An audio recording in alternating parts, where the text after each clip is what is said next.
Again, using my iPad as a monitor, so if you see me looking down a lot in this video, I'm checking my iPad to make sure that it's still recording. What is up, everybody? It's your boy, Jeff. I'm not going to hold this, actually. I feel like I'm loud enough to where she still pick me up and everything. Yes, I do have socks over this because I do not have a pop filter because I need to buy one for my mic. Yeah, I'm thinking about getting a new mic anyway. I'm about to get XLR interface and whatnot and hopefully get that taken care of. But yeah, if you don't have a pop filter, socks do the same thing. Just make sure they're not dirty. What is up, everybody? I'm here today with another solo episode / podcast for Everybody Turns Left during rush hour. This one's going to be quite a bit personal because it's been my own thoughts about some things that have been going on in my life. Just want to be pretty open and honest about that. So, yeah, get ready for the show. I've been working from home since December, which I've probably mentioned numerous times on the channel already in the podcast. And whenever the whole shelter-in-place thing went into effect, for me, not a lot changed. In fact, I was kind of glad that, like, oh, okay, cool, I can stay at home, save money, eat in the house, do whatever, blah, blah, blah. I'm actually going to hold the mic. I don't know why. I just feel more confident holding this. For the first, 30 days, I was like, okay, cool. Nothing's going to change. It's not going to be that big of a difference. I'm going to hold this wrestler style, actually. Like, giving the meanest promo of all time. I was thinking, like, oh, okay, this will be fine. Like, 30 days, it is what it is. So the first month went by, and it was fun. Then month 2 came over. I was like, all right, I can do this. I don't want to do this, but I know I can do this. So went through all that, and like it was cool at first, and then month 3 rolled around and I was dying. And I missed the social interaction and seeing my friends and homies and whatnot.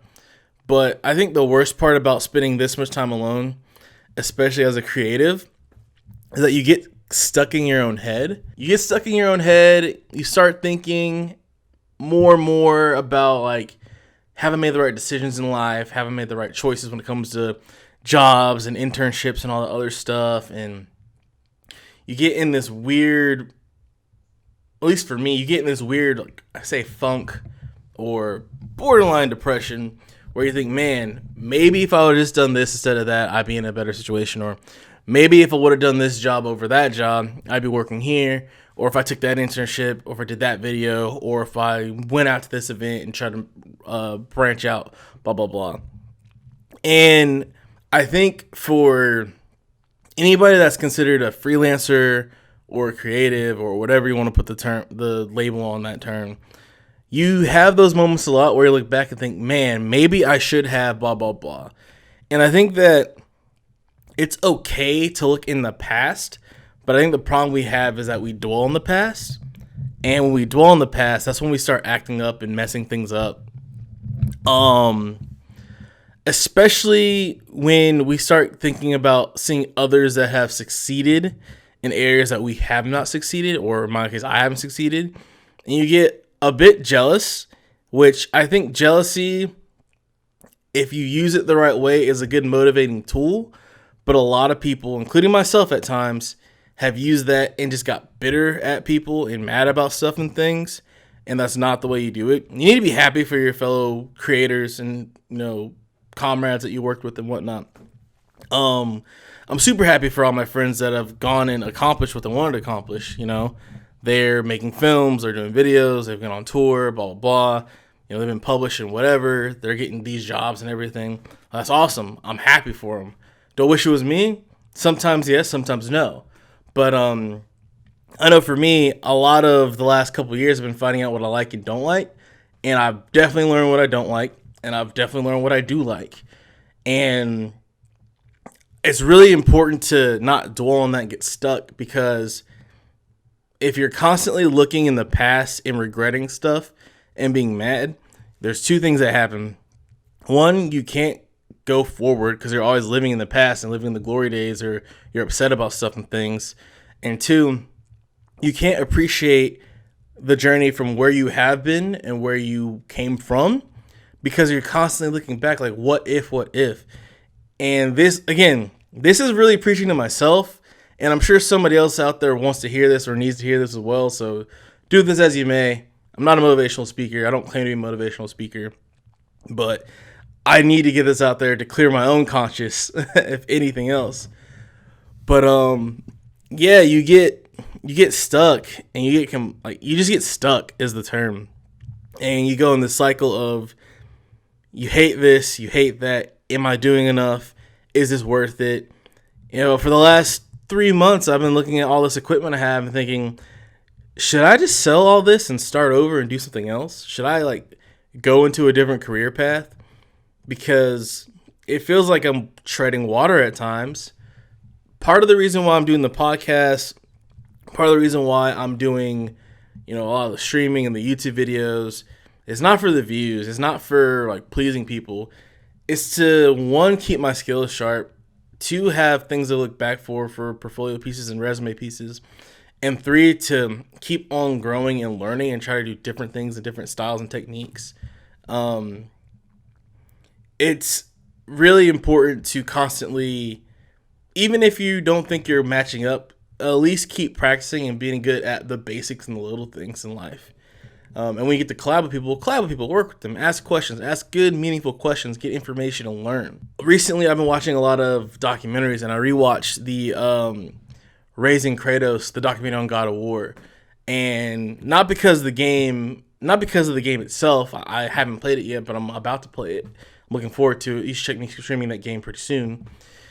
But I'm more or less watching it because there's a couple scenes in there where they start asking, personal questions, where it starts off you think it's about the game in its entirety, but they brought back Corey Barlog. He's like, yeah, when I made God of War 1 and 2, I was a different person back then. Now that I'm here on this new iteration of the game, I can't go back and have Kratos be the same. He has to grow as a character, just like I've grown as a person.